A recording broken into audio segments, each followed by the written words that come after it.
Omundi gwaffe ogwaggwa ate of course twali mu programu yaffe Kyuusa Endowoozayo ne mukulu Mahad era nga n'olunaku lwayo lwakusatu tukomyewo nateera okuba nga tubabangula mu mwena abatula bali ku Nyondo Media yenze Nyondo Rozet era nga nsinzira ku Nyondo Media okuba nga nkuweereza omundi ogwaggwa mu programu yaffe Kyuusa Endowoozayo ate twalaba ku investment mukulu Mahad nagenda maaso nabira nga ate atunyonyola investment kitegeeza ki investing ne ba investors be baliwa nateera nagenda maaso natubanga atunyonyola ku bika bya income natubuulira ekika kyatunyonyola ekyagwako kyali kitya twali ku passive income era yatunyonyola bulungi nnyo so nakolo lwaleero ndi musanyufu nnyo olw'ensonga nti era mu studio zaffe mwali bulambalamba ateredde ntende ali mwetegefu kubanga ateera agenda maaso n'okubanga ayigiriza muna Uganda gonna ali eyalaba ali ku Nyondo Media subscribing sharing wako ono so that oleme kubanga weyagaliza weka no yali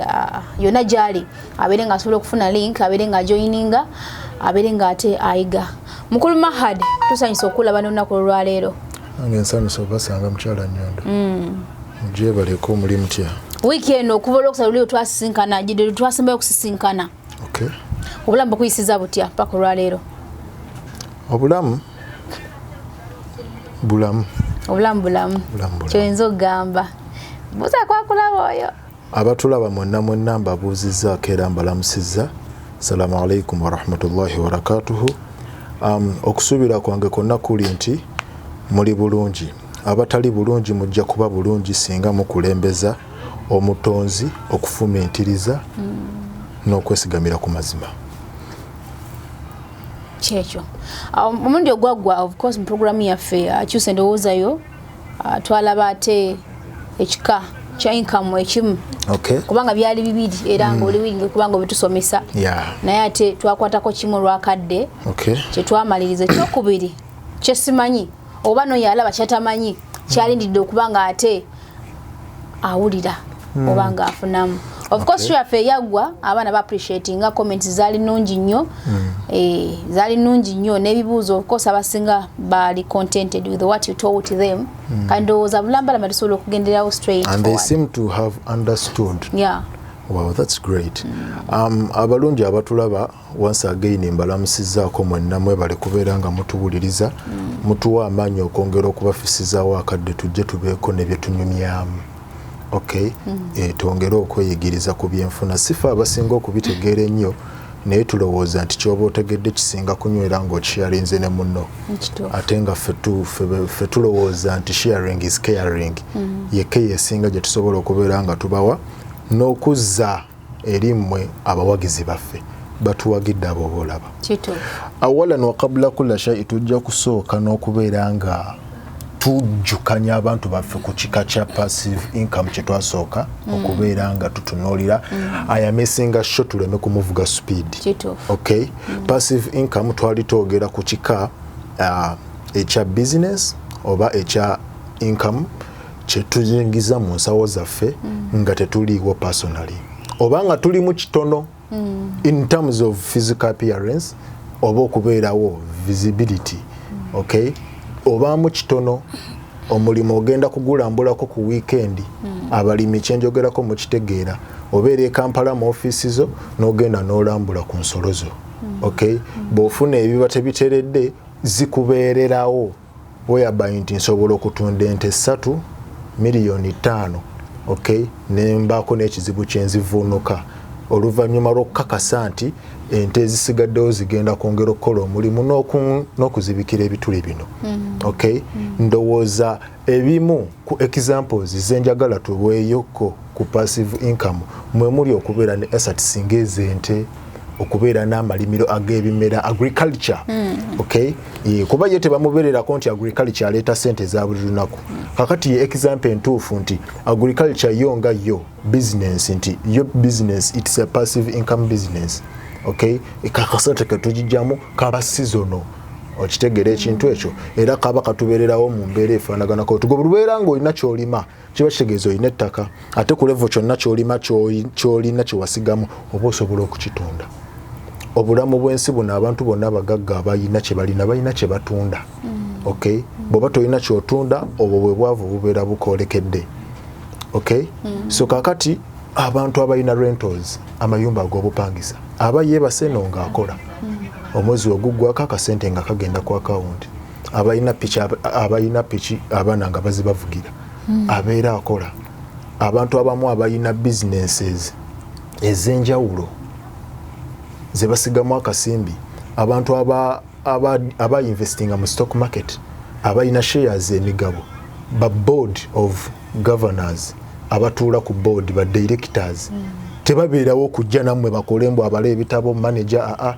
bo bagula migabo eri waggulu kakati muwe mukola lijja kyambukira waggulu ku factory omugabo gwabwe guba gutuulawo era percentage yaba agifuna naye nga tabaawo yaba mirimu mirala so kakati zezo business ez'enjawulo omuntu zosobola okuinvestinga mu gwe naakola ki atulaba singa oba oyitiriza emitendera egy'enjawulo gye tujja okutunuulira omuntu waaba agenda okusiga ssente biki byalina okutunuulira yeteekateeka atya biki byalina okumanya ebiseera ebisinga tulemererwa mu bizinensi naye kiva ku kukola bintu bye tutamanyi gwe nga bw'okiraba wali muganda wo ng'akikola n'olowooza nti it's a matter of kugula nteteekawo ekirala olunde n'ozirundayo omwezi gumu ogenda okulaba yes green mungi mu nsi naye ente ezo tezirina kyakulya zirwadde zonna zifudde you have to be sensitized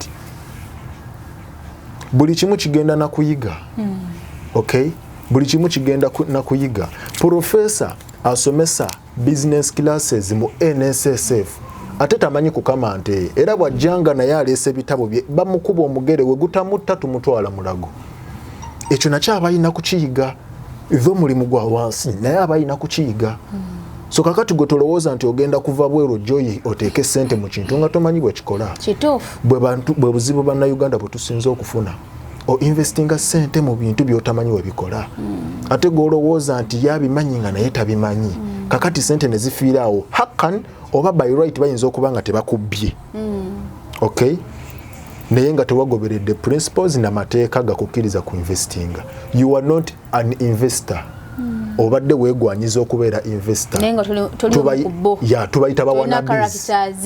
tubayita bawanabizi okay ekintu weegwanyiza kyegwanyizi tulina abantu bangi abeegwanyiza okuba abagagga naye nga wetugenda mu principles ne tukunnyonnyera omugagga obulamu bwatambuliramu bannaye toli oyinza n'obutaagala kubeera kakati omuntu ng'oyo bw'alaba nga okubeera omugagga by right kizibu oba okuba ne ssente kizibu ng'atandika okulivinga obulamu obw'ekigagga naye nga tali which is very much expensive ate kiba temporary okay ekyo kiba temporary mubalabi tosobola kimaintaininga tukuwa emyaka 5 ku bw'obanga by'obadde okola obadde otitenkanya nnyo paka bojja mu bintu ebifuula omuntu omugagga teri mugagga yenna alina ssente mu nsi muno nga tugamba nti oyo mugagga nga talina passive income portfolios alina okubeera nga wabeeramu enoofisi bizinensi endala ziddukanyizibwa nga taliiwo okay ebitabo babibalansinga mwezi nga guweddeko ezo ne zituula ku akawunti okay just inspecting supervising and monitoring management okay so kyekyo kyensobola okugamba abantu ku passive income kyekyo kye twali tutunuulirako omulundi ogwaggwa abataaliwo kyemutaategeera oba kyemutaafuna nja kuba waayo ezimu ku advantages 3 ezitu omuntu singa aba asize ssente mu makubo gasobola okuzikunguliramu nga yeebase ataliiwo ezimu ku benefits omuntu zafunamu omuntu oyo it creates freedom of time okay omuntu ofuna ku budde okitegeera obubeerako ewuwo ewaka okitegeera n'obeerako n'abantu bo nga si byakukeera ku makya kuvuga nga mmotoka kyemuva mulaba abagagga abamu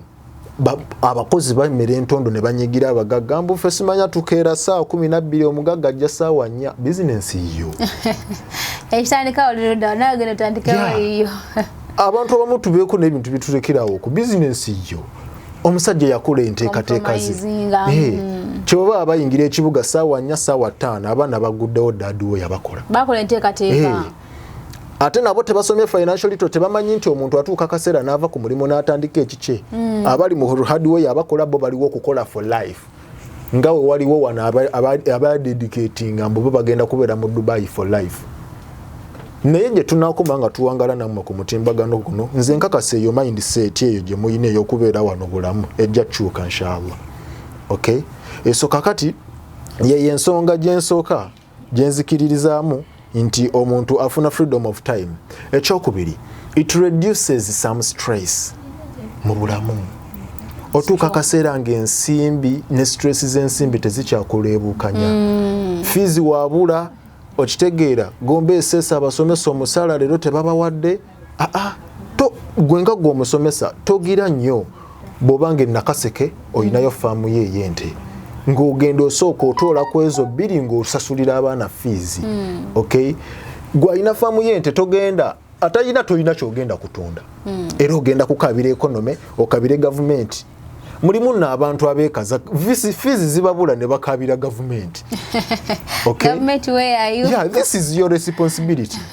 Okay, government tuyambye. Yeah, right, government yaliyongoozaala. Bannange buno obuvunaanyizibwa bubo. Yeah. Okay, omutonzi fenna yatubulesinga fees wezikubula ate tukabira mutonzi. Okitegeera omutonzi ye tumusabanga ebiseera byonna.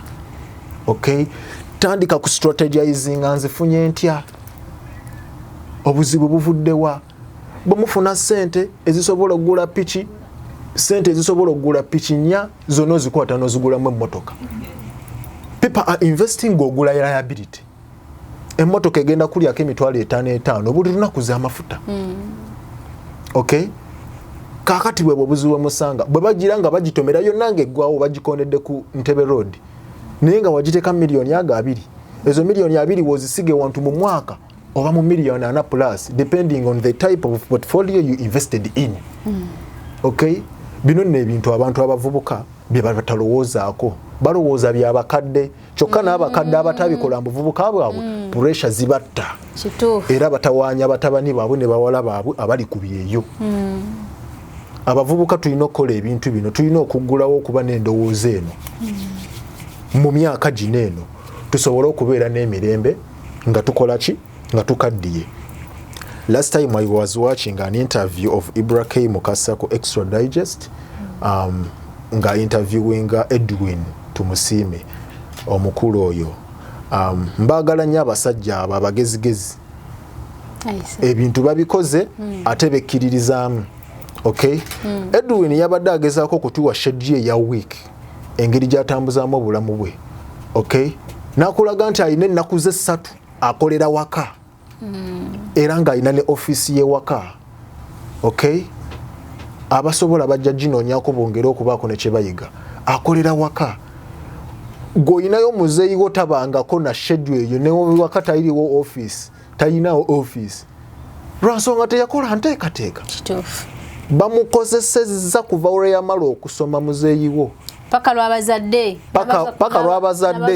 atuuse kufa. Tewali business portfolio yonna gye mulinawo egenda kuyingiza ssente mu famire yammwe ng'agenze. Naye zino z'ensobi abazeeyi abo ze baakola mu buvubuka. Bwe baba nga si z'ensobi ze baakola then tebaafuna kumanyisibwa nti bannaye ne bino bya mugaso. Obulamu tubwagala okubulya naye tulowooze nnyo ne ku kino. Okay, you release some stress, ofuna freedom of time. Teri kirungi kisinga ekyo. Buli omu twagala obudde. Okay, tokaddiwa mangu. When you look at muzeeyi CEO wa Hot Love muzeeyi Nzeeyi. Okay, mubala ng'omu ku basajja abasinga obugagga atera okujjako wano eno e Dubai. Okay, we interact with him okubaako ne bye tumuyigako.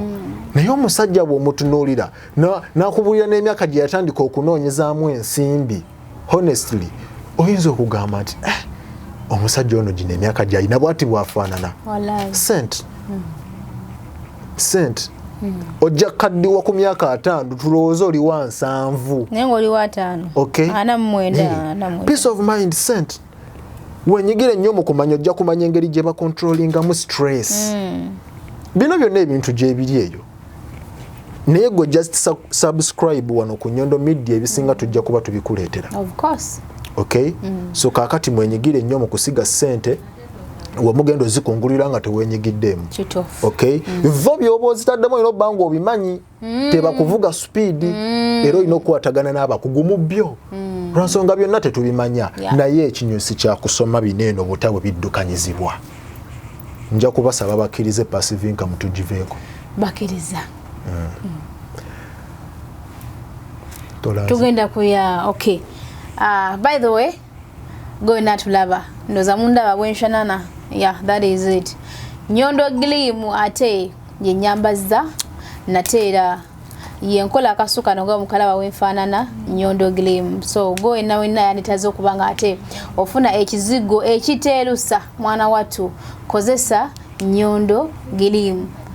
Tuina of course tuina ekizigo ekyo ekyabo abalina embalabe abalina any skin disease nga wandyagadde okubanga ate ejjanjabibwa tuina products ezisobola okubanga ate zikuyamba kone products endala nyingi nnyo tutunda engoye tusiba enviiri mwena gye muli nga mugenda okusibako video bwakabi of course tuli balungi mu ekyo bajukiza n'aba Speed Express Tours and Travel ate nga nabo bakwasaganya ebintu by'entambula ebule n'ebweya namwe abali wano mu UAE nga mwagala kukyusa visa zammwe mukozese Speed Express Tours and Travel era nga balina branch waneeno mu UAE balina Dubai, Abu Dhabi, of course na Uganda jeri ne Rwanda nayo jebali ate ntunda kuba UNESCO Constructors and Great Finishers Limited kalanka kaitewa ombelenga mkategeza bulungi nye bisingawo mujja kubanga mubikugukirawo ne namba yabwe kweri ku screen za fe bamusologena masembelanga mujifuna abamukasa services nabo bali okubanga ate babawa akafo akalungi ke musolo kubanga ate muwumulira mu kwandira mu abasuubuzi muve wakanga mukoye so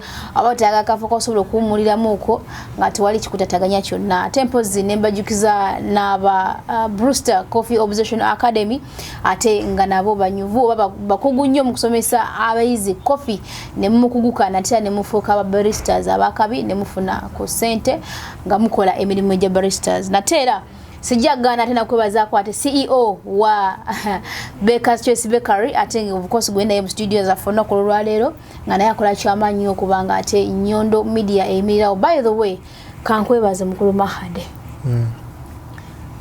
Nyondo Media ku bantu abayimirizawo Nyondo Media oli omukubbo yandi badde yagwa twandi badde twakita naye through many ways oba kyonna kyosobodde mu bigambo mu kuwaayo mu kugumya byonna tusiima kubanga otuzizanga munya amaanyi otuseeredde n'otugamba nti mulina okusituka mu buli mbeera yonna financially oba kutubuulirira kutuwanga advice buli kimu obaddewo weebale nnyo weebalire ddala. Amina. Okay, nga tuvudde ku passive income mazo jinyula bulungi nnyo badde nsaba tugenda ate ku kike ekirala ate nabo nakyo babeere nga bakikuka bulungi nnyo. Okay, kakati actually ebika bino bibiri nyongera okutegeeza abatulaba nti si bye ebika byokka bye tuyingirizaamu ssente. Okay, eje ziri endala zi dividend. Okay, nebika ebifaanaganako ng'ebyo naye nze ebiseera ebisinga kakati wano bwe tuba tuzze wano abantu oba olina okubasunirako then ekisigadde n'okibalekera kyebapikinzemu interest ne bongera okubanga bakiyingiramu. Okay, though bineeno bye bisinga okubeera workable in Uganda oba kyekintu ky'osobola okutuula ku seti n'onnyonnyola omuntu n'akitegeera. Okay, kuba kati bwe tutandika okunnyonnyola stock market essaawa zino tusobola okumunnyonnyola interview namba naye nga abamutegedde bali 10. Okay, ate nga kigenda kuba kizibu kuba kyetaaga obuyigirize bwa kika kya waggulu muko. Okay, ate nga ssente ze kiyingiza n'ono ali mu passive asobola okuziyingiza at the same period of time. Okay, dunga ate era nga bombi tebakiriimu. So kati ndowooza obulungi busingana ate era ndowooza twagala nnyo ekyanguwa n'akwongera okutambulira ku page yemu n'abatulaba bano. Okay, so kakati tugenda kutunuulira ekika ekya active income. Okay, whereby you the business owner the business manager, the business appropriator or practitioner. You are inclusive and active on a daily. Okay? Kakati, ekika kino eno, the business eziddukanyizibwa nga nannyiniyo oba kabwejumbira mwali mu business era nga ye mumuli omukulu engeri business gye operatingibwa lwansonga nti ebe emwetaagisa. Okay? Njagala abantu bonna abali emitala w'amayanja, abali mu US, abali China, actually muganda wange Jimmy Center mukutumiddeko, he's in China, Beijing. He's a resource mobilizer, a professional teacher. Asomesa ebintu bingi nnyo era musajja mugezigezi naddala kuli olw'ebyenfuna. Nkwagala nnyo my good brother nti abantu bano njagala bamanyi era ekintu kino eno kye tusomesezzaako olwaleero abantu bagenda ne bainvestinga mu businesses na investinga in active income portfolios. Okay? Nga business gy'ateekamu ssente tamanyi kika kyayo business ki. Business webanga oli mukuteeka gwe sooka omanye nti business eno tugiteekulula mu muteeko ki. Business webanga ekwetaagisa okubaawo bannaye ekintu kuba mu business kiwe ekitiibwa ebbanga ly'omalanga ky'oinvestingamu kikwetaagisa okubaawo. Era tugenda kugroupinga ebimu ku bika bya business ebyo. Eyina stages mwekwetaagisiza okubeererawo ddala. Oyina wosobola okubulawo n'omala nodda. Depending on the commandments of a business or a billionaire ze tujja nazo okutunuulira zirinnya nazo tujja zitematema. Okay? Kakati abantu abali wano obuzibu tutera okusanga totera kumanya ssente zino nzitaddemu naye business eno ekola etya. Kati ziri passive tuzirabye, kati waliwo active.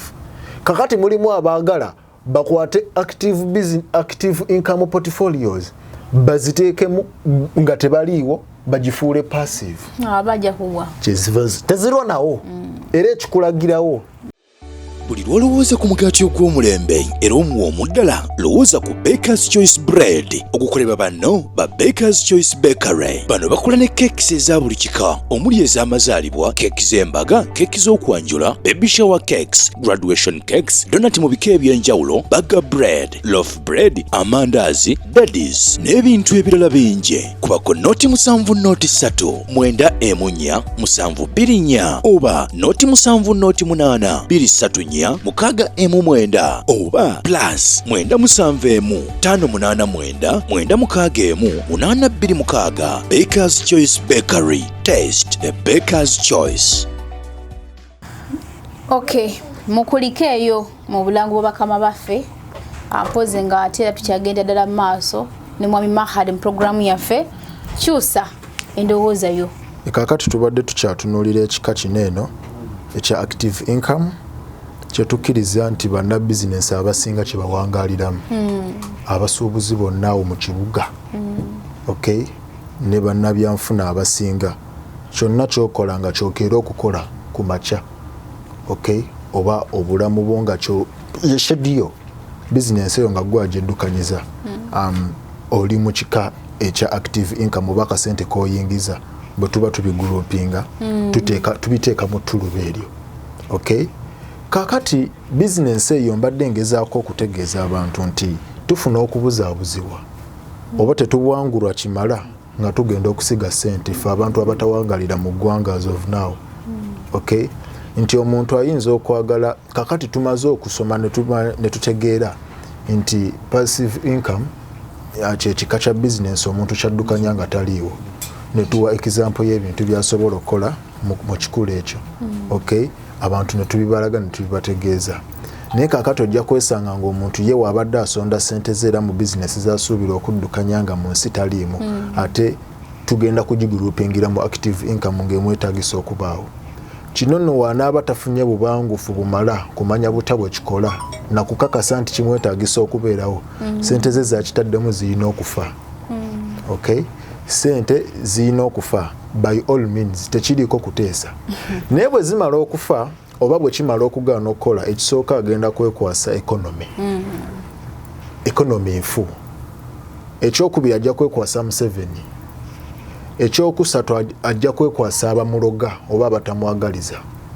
Okay, nze ennaku zino eno I disagree with the people on certain motions and themes ne courts ezimu abantu ze ba coming up with. Okay, nze ndowooza nti 85% ku bintu ebikutuukako mu bulamu obwo ocontributinga kinene nnyo okulaba nga bikutuukako abantu kye batakkiriza. Kituufu. Kyova olaba nti ebintu bingi abantu bibatuukako ng'alina gw'akyattributingako. Bwe kiba ng'okyattributingako oli lwaki tekituuseko, oli lwaki kituuseko gwe. Naye ng'abantu bano olumu babagamba. Okay? Era baba nga bayita ku YouTube bascrollinga banoonya bivulo by'abayimbi wano nga bayitawo. Naye wayagala okusiga ssente ng'alooka ate atandika okukola by'atalina kukola. Ezimu ku bizinesi ezikwetaagisa okuddukanyizibwa nga w'oli kwe kutandika kampani nga Nyondo Glim. Nagambye tugenda kukozesa nnyo ebintu abantu bye bamanyi. Okay? Eyo bizinesi gwe mu kugitandika wali tosobola gitandika Kampala. Kuba siriyo. You had the idea mutwe naye okugiteeka mu nkola wali weetaaga okusooka okubeerawo. Toyina gw'ogenda kutuma kuba abantu abamu si balungi kutuma. Okay? Naye ogezaako okukyegendereza nti kiba kyetaagisa gwe nga gwe okubeerawo kuba by'ogenda okukola gwabimanyi gwabibanguseemu. Kituufu. Okay? Ebintu ebisinga biba mu mutwe gwo. Nze nzikiriza nti kapita asinga omuntu gwe yeetaaga mu bizinensi ye aba mu mutwe. Kakati ono cash, the physical cash, ajja buzzi kubeera nga ekintu tukikola physically ne kinywerawo. Kyova olaba nti bwe bitatambula bibiri bizinensi egwa. Gwe sooka onoonye capital emu kusoma by'ogenda ku investinga and you watch the consequences. Kyova olaba bajja wano ne bazinoonya miliyoni 2 miliyoni 3 ne baddayo ewaka ne bazisiga tukuwa emyezi ejja 5 Uganda eganye ng'okomawo ng'olinya ennyonyi. Tobayina? Of course. Example toziyina. Now this is the problem. Lwakuba tetwagala kuyiga. Abantu bamala okuva waneno nga weyajja okunoonya capital, you were searching for capital. Bwe tukusuubirira okuba nti ogenda kubeera nga oli mu kusoma byanfuna. Okay? Oba ng'oli mu kusoma kwebyo by'ogenda okuteekamu ssente kubanga ffenna twagala ssente mu bulamu buno. And of course tulina okuziwa ekitiibwa n'obudde. Tuleme kulowooza nti masanyu gokka ge gagenda okutuyisaawo. Koziba obulamu bw'essanyu tulina okusanyuka. Okay? Naye tulina okukyusa ku bitusanyusa nga n'okukola oba n'okumanya ebyenfuna kikusanyusa. It's amongst your hobbies. Gye bali abantu abo. Okay? Obanga bw'oba okola nti kakati eno investment nagimaze n'enzira mweno kinsanyusa. Okay? It's my hobby. Okyusamu katono mu hobbies zo bw'obanga oyagala okugaggawala. Bwe ziba tezinnakyuka obugagga obwegwanyiza naye tobwagala. Tuli fenna? So kakati active income business zino zikwetaagisa okubeerawo. Oyagala kutandika restaurant. Simanyi lwaki abantu ate bajooga nnyo oba ne beekaza nnyo okutandika restaurant e Kampala nga toliyo. Ensonga lwaki zigwa? Honestly naye nnyini agisudde sente zaaba taziridde by right. Kituufu. Naye by'omukozesa tabimanyi. Okay, ebintu yabigula ziwooma yazigula ebijiiko yabigula abantu ne batajja kulya mmere.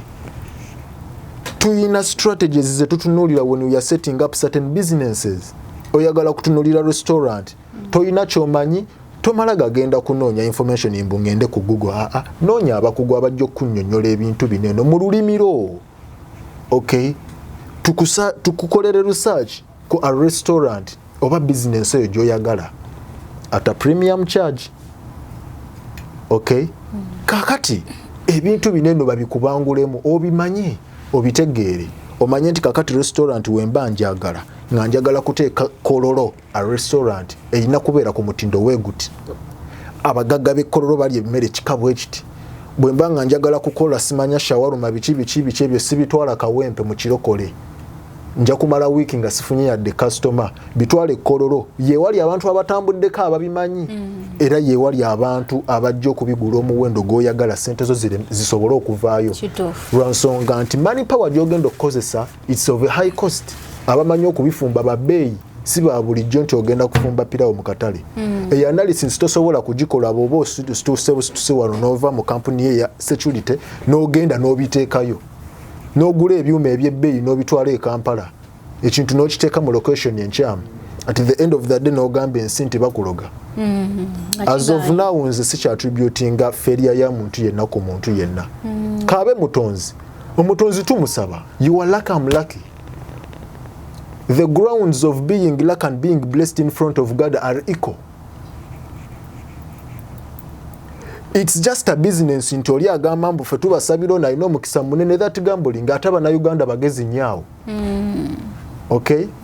So kakati tulina kufumiitiriza bufumiitiriza. E Masaka abantu abamu baavu abalala bagagga. Si bwe kiri? Bwe kiri. Naye nga bonna baazaalibwa Masaka.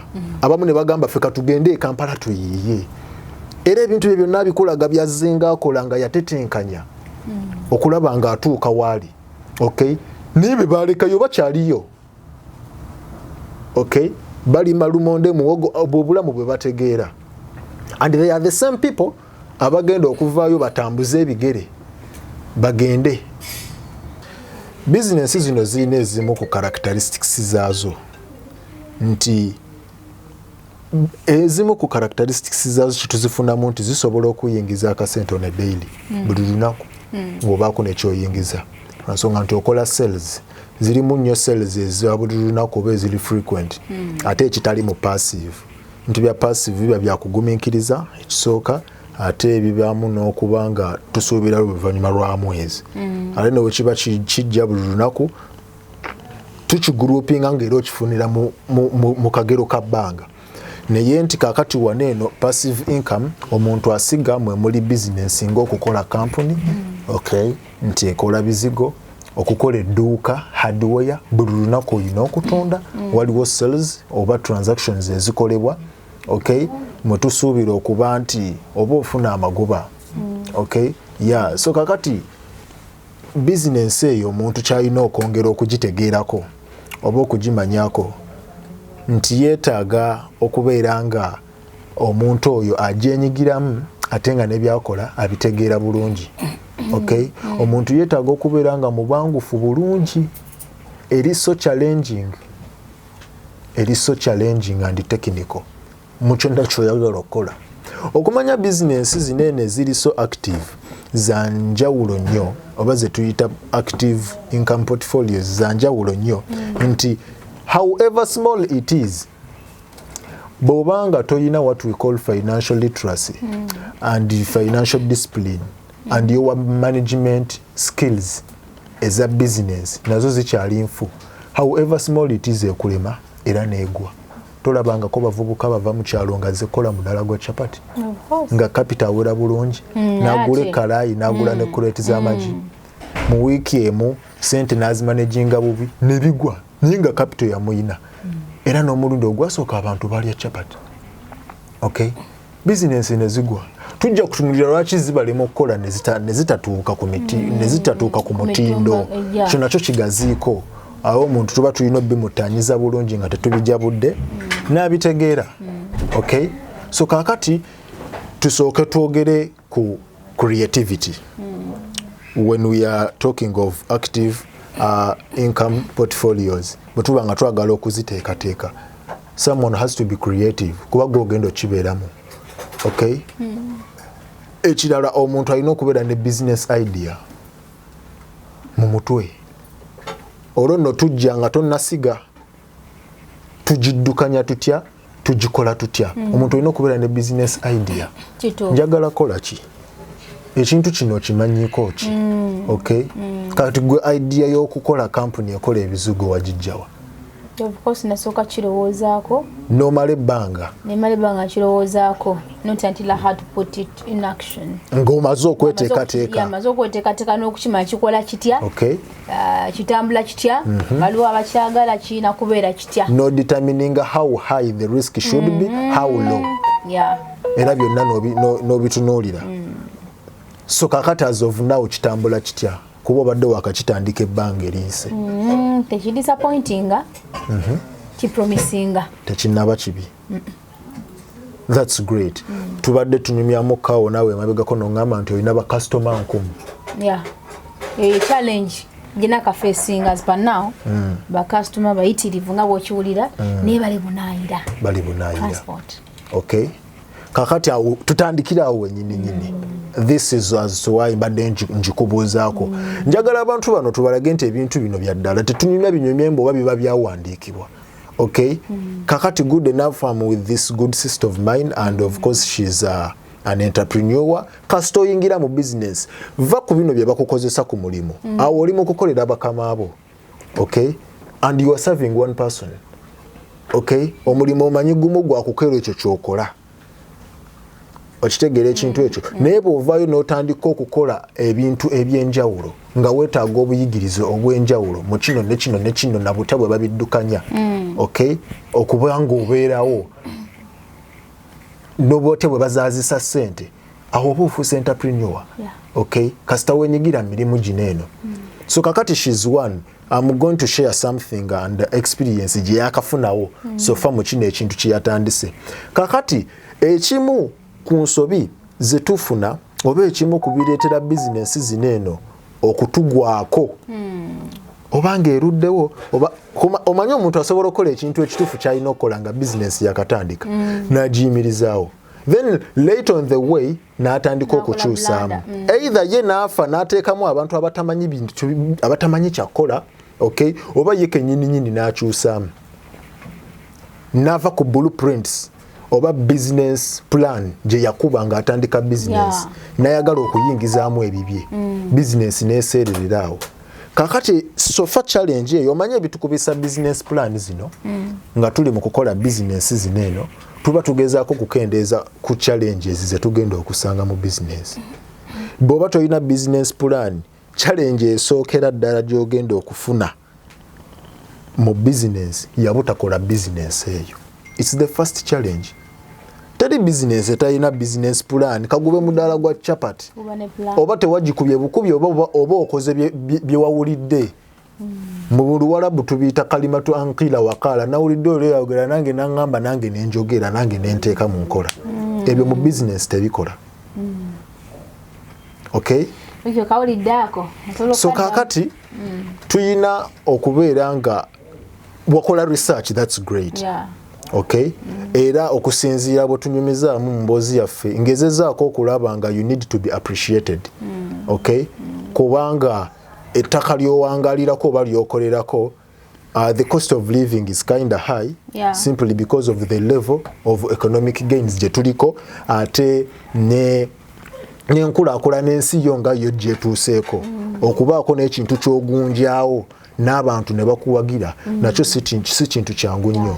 Kyova olaba nze ngamba nnyo Abannayuganda n'abantu abatulaba nti Uganda is a land of opportunity and of course it is so resourceful. Yensi omuntu gy'ayandisanye okubeera nga investingamu. Okay, lwansonga it has a wider range of developing bw'obanga olina business gy'otaddemu. And actually on top of that, Uganda mu East Africa yonna is the most entrepreneurial state. Tuli balungi nnyo mu kutandika naye obuzibu bwaffe buli mu kuwangaaza bye tutandise. Okay, teri atuloga era omutonzi tannatunyigirako. Abantu ennaku zino bali mu kuwandiika status ku bintu ebirinnye bagezaako okulaga nti omutonzi balina kye bamukoze. Abanaddiini nabo bagezaako kugamba kwenenya tusabe nnyo tusabire eggwanga. Uganda simu abasinga okukola ebibi. Mu Brazil you need Janeiro waliyo abatambula obwereere. Those are also sins. Era nabyo bibi. Okay, mulinamu n'abasaba. In Los Angeles abantu basula banywa basiiba banywa. Tebasaba. Si mazambi ago oba maaso ga Mungu waliyo amazambi n'agatali mazambi. Byonna bibi. Don't you think that the problem is not with God? Mulwaki mulowooza nti buli ebintu ebitatambula bulungi mutonzi yaba akirimu? Tusabe omutonzi. President wa China yagoba amasinzizo mu nsi ye era basaba kitono. Okay, okusanga mu budde bw'okola ng'oli mu masinzizo ebintu ebiva eddiini ntono nnyo eri lwansonga bamanyi kiki kitegeeza okukulaakulana na kiki ekyetaagisa. I'm not fighting against godliness oba religions because I'm a religious man. N'okusinga oyo ayagala okukondeminga oba to contradict with me. or to criticize. Okay, but I think we should create the ability to reason mu bintu ebimu. Gusoko okubaganye bwe tubanga God is fair. Okay, atenga kumunyiza kye twakoze ne kireeta embeera embi. Mungu fa abasiraamu tukiriza nti yatugamba nti bwe tuba tumunyizizza ajja kutusasula either kuno ku nsi oba mu ggulu. Kati bano abamunyiiza ne basigala nga bagagga oba ne basigala nga baki bo lwaki tabasasulira wano lwaki mukkiriza nti Bannayuganda mwe mwekka be basasulira ku nsi mbu kati obwavu buzze price ziri nnyo mukoze nnyo amazambi. Tuve mu bintu ebyo by'okwebuzaabuza. All those are excuses. In Uganda, in Kampala wokka tulina over emitwalo ebiri n'ekitundu churches only. Okay, with 350 companies, factories ezikola mukyo ntegeeza nti zibeera zi-employing abantu. Company esobola okwetwalako obuvunaanyizibwa obw'oku-employing abantu bitaano mu constituency gyerimu oba mu society gyerimu. Okay, ate church webeera eri ababiri oba abasatu abagitwala be bagifunamu. Okay, bweba esazeewo ku-employinga yo nga yo church tesukka abantu 10. Tebasukka. Simanyi nnyo science akirimu oba aba church choir nabo baba ku payroll oba bakikola ku lwa mutonzi naye kyonna kye kiri bwe tuba tubawadde abantu abangi beeyinza okugasa in terms of okusasula abantu abagenda okugifunamu baba batono nnyo. Okay, kakati I wish the way we join hands in building these churches, it is the same way we should join hands in building and creating factories. Mu ntambula ya ssente ffe bannabyanfuna tukkiriza nti ssente ezifuluma eggwanga nga tugenda okugula ebintu kati ffe tubeera wano nga tusuubulira abantu bintu. Ssente o receivinga ssente nnyingi naye nga ziva mu ggwanga buli we zivaamu nga bwe zigenze si bwe zidda. That is business. Okay, nga bwe zigenze si bwe zidda. Ssente bw'oba ofulumya nnyingi nnyo mu kugula ebintu ebitali mu ggwanga lyo oba okitegeera oba ogaggawaza bano buli kintu ky'ogula wano eno kivaako omusolo oba ogaggawaza gavumenti ya Dubai oba ogaggawaza gavumenti ya China. Buli kintu ekigulibwa Uganda mu factories e Uganda oba ogaggawaza gavumenti ya Uganda kuba kiba kivaako omusolo. Okay, ate bannansi era bye baba bafunamu. Kati mwe mu kifo ky'okuzimba factories muzimbyemu makanisa ate amakanisa tegaba gasanga factories wezandibagasizza. So this is the fact. Ate mulimu kutugamba mbu kati omutonzi munyiivu. I think we need to stay woke. Okay, ebintu bino si bituufu. Nze nkugambye nti tunuulira ziri ensi be basinga ssente be basinga okwonoona when it comes to religiousness. Okitegeera bakola ebintu bingi naye ate batusinga okuba obulungi otusinga ne ssente. Kakati e Uganda terina kitebe ky'Abeeruminati be mulowooza nti be b'amasitaani abasembayo. Okay, ate byonna babikola naye tubakopako business systems zaabwe na biki bye bakola. Okay, gwe lwaki tolowooza nti awo wewali obuzibu? Ssente ziva wa mutonzi? Nedda. Ozisaba n'omusaba kuteera ebbaraka mu byokola oba emikisa naye bw'otuuka wano ku duniya olina by'olina okuteekateeka oba by'opangapanga ssente ne zikola ki? Ne zijja. Tonnazifuna mu bungi oba mu butuufu bwa kuzifuna lwa nsonga obipanga bubi. Si bw'otyo bw'olina okubipanga. Abantu bonna ababipanga obulungi oba aba associatinzeeko n'ababipanga obulungi bali bulungi. Bwe babanga ekyabagatta n'aba associate bwe babanga ekyabagatta n'ababikola obulungi kuyiga bute bwe babikola bali bulungi.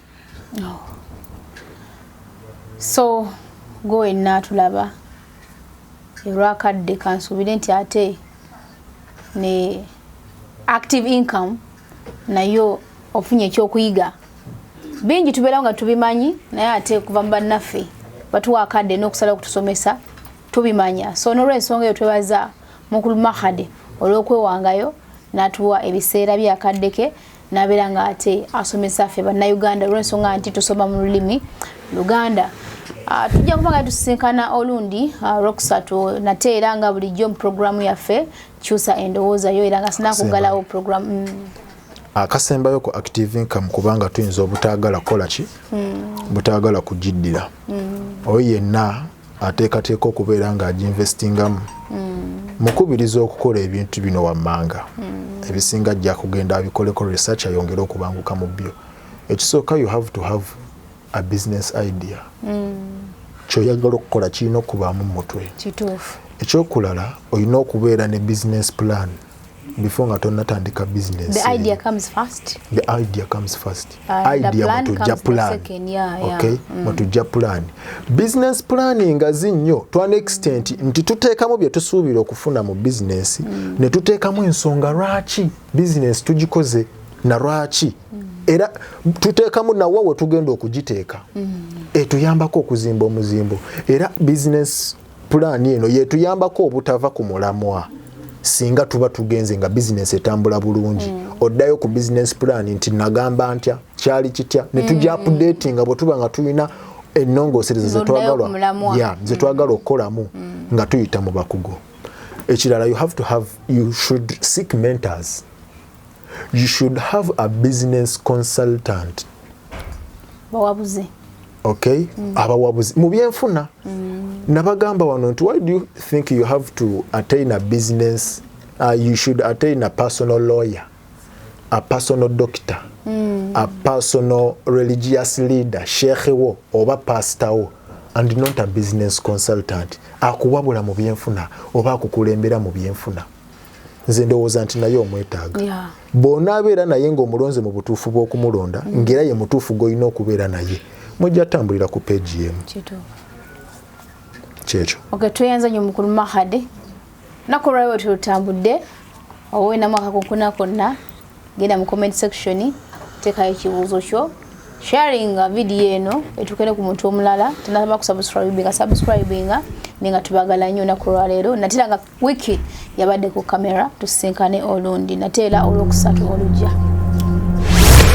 okuzimba kyabuvunaanyizibwa naye ozimbye otya kankwanjulire aba Junisco Contractors and Great Finishes Limited bakafulu mu kuzimba amayumba aga buli ngeri bazimba kalina ez'ebyuma hollow sections nga kwotadde ne I-beams oyagala plani z'ebizimbe plumbing okuwayalinga amasannyalaze okukolera compound finishing w'amayumba interior designing ez'omulembe so nga tukola ne biodigester septic tank ezitajjula ezitawunya ezitwala ekifo ekitono ate nga si za kunywamu kati mwaba amasomero emizikiti amalwaliro amakanisa amakampuni n'amaka mwettanire biodigester zaffe ez'omulembe tusangibwa ku Modern Havana Complex omwaliriro ogwokubiri edduuka eryokubiri erubaga Kabuusu Road opposite Tavern Woods oba tukubire ku 0701 505 801 oba 0705 837 343 Junisco Contractors and Great Finishes Limited. Let your dreams be our project. Buli lwolowooza ku mugaati ogw'omulembe era omuwoomu ddala lowooza ku Baker's Choice Bread okukolebwa banno ba Baker's Choice Bakery. Bano bakola ne keekisi eza buli kika omuli ez'amazaalibwa, keeki z'embaga, keeki z'okwanjula, baby shower cakes, graduation cakes, donati mu bika eby'enjawulo, burger bread, loaf bread, amandaazi, daddies n'ebintu ebirala bingi. Kubako noti 7 noti 3 9 emunya 7 2 oba noti 7 noti 8 2 mukaga emu mwenda oba plus mwenda musanvu emu 589 mwenda mukaga emu 826. Baker's Choice Bakery. Taste the Baker's Choice.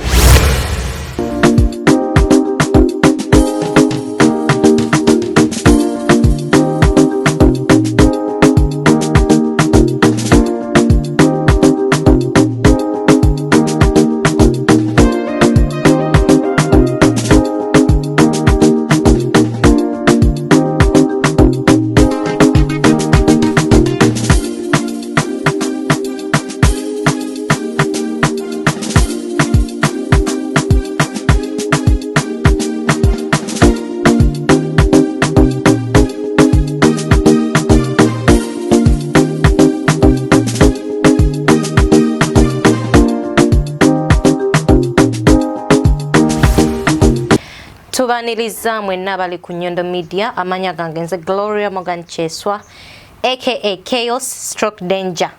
Ndi wano batusako products okuva wano ku Nyondo Glim. Tuina ebintu ebirungi naddala erifa abakyala. Tuina products nga zigogola ffe abakyala kunyirira, kuwoma, kulabika bulungi, kuwunya bulungi, tewakyalira nsiko.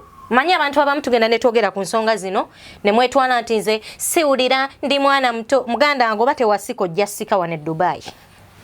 Ompulira ojja sika, ojja naaba ekyogo, ojja kwesiga ebizigo eby'omukisa, ebizigo ebikuleetera emirembe. Oli eyo toyina mulimu naye tomanyi kikutawaanya. Naaba ku kyogo, weesiige ku kyogo. Oli waneeno mbundi muwala mulungi naye tebandaba. Mama fe abatulaba tubajjawa. Kati nkwanjulira products zaffe, sagala weekwase. Njagala buli kyenkulaga ng'omanya omugaso gwakyo. Kano kamanyi, kano bakayita akadagala, akasika, enfu. Mwewunza nnyo ne mugamba ate nze byo sibitegedde. Enfu. Babi bayigiriza mu ssomero kati mbibayigiriza bukulu. Okwata omubisi gw'enjuki. N'okwataka olive oil. N'otabikamu akadagala kano. Katini. N'osika enfu. Omubisi gw'enjuki omanyi omugaso gwakyo. Kuwoomya. Kati n'ogamba ate nze siwooma bandyako gumu ne bandekawo. Munnanga bakulyako bajja waffe. Kati tukuwa eddagala toyagala likozesa. Kano kasika. Njagala munneetegereze. Producer wange teekako kamera wano wansi. Ate nze olubuto lunene ate olubuto lunnuma ndwala enjoka sibitegeera olwange terwali luti. Kano kasala. Ne kakuwaka bode nga akange. Ondaba? Tuyina eddagala lya buli kimu kyoyagala. Kano kasala. Olubuto kagogola emisuwa, kagogola omubiri. Ne tubaawo n'eddagala lino kyogo okitabula mu bizigo. Okwata ebizigo si lotion nti okwate lotion bino ebizigo ebiyiika no. Kwata ebizigo nga Johnson, kwata ebizigo nga Vaseline, otabikemu ekyogo kyaffe kino mu bizigo ebyo. Gwe buli w'omalira okunaaba weerongosezaako bulungi nga weesiiga ebizigo ebirimu eddagala lino. Kino kyogo tukinaabira mu mazzi. Okwata amazzi n'ogassa mu baketi yo mwogenda okunaabira n'oteekamu ekyogo. Toteekamu nti oyiwamu ddiibuuda no. Okwatako ekisaanidde n'oteeka mu mazzi go n'ogabikako we gali n'omala n'ogakwata oluvannyuma n'onaaba ne weegogolako ebisiraani ne weegogolako buli kizibu ekikuliko n'ofuna ku mirembe naawe n'otereera. Kati tuyina sabbuuni ono, tuyina n'ebizigo byaffe bino. Oyina embalabe, siyina mbalabe mu feesi yange by the way musobola okundaba. I'm black, I'm beautiful, ndi ku natural color yange. Okwata sabbuuni ono n'omunaaba bulungi. Tonaaba nga weekulubuunya, weekute nnyo oba weeyonoona. Oyina embalabe, kwata sabbuuni ono, omunaabe mpola weeweetabu weeweesi lususu. Mpola. Omala okunaaba otegere nti otukudde, okwate ekizigo kyaffe kino weeyiseeko bulungi. Bw'oba mukyala temwesiiga bizigo mu feesi ng'osiiga oti weeyonoona. Kwata ebizigo benga massaging omubiri gwo. Mpola ng'omubiri gw'oyagala okuzza obuto. Ng'omaze onaaba sabbuuni waffe ono n'ebizigo byaffe bineeno. Kati tuyina ekizigo kyaffe kino.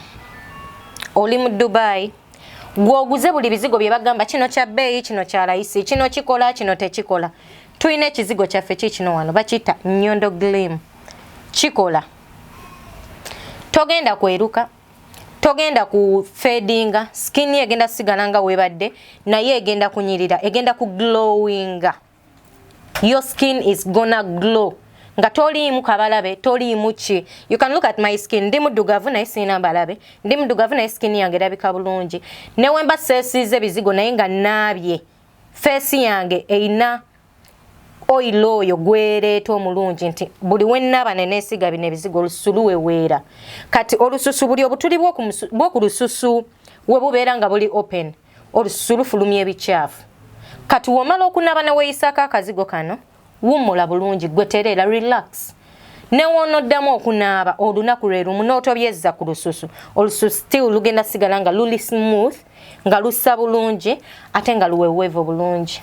Mwebale kulaba products zaffe, nsaba mutuwagire musobola subscribinga ku Nyondo Media ne mulaba products zaffe. Enamba yaffe y'essimu yiino gwayagadde okola order tusobola okudelivaringira okuba bukubi ku namba eno Instagram, Twitter and Facebook at Nyondo Media. Toyanziza nnyo. Come and support us. You can subscribe. Tujja kuba tukufuna wonna oba otwetagidde. Nyondo Media esinsira Dubai nebuna amawanga gonna walai edukiridde bana Uganda batalina mwasirizi. Hey, Nyondo Media tuli wamu naawe. Nyondo Media tuli wamu naawe. Nyondo Media eli wamu naawe. Nyondo Media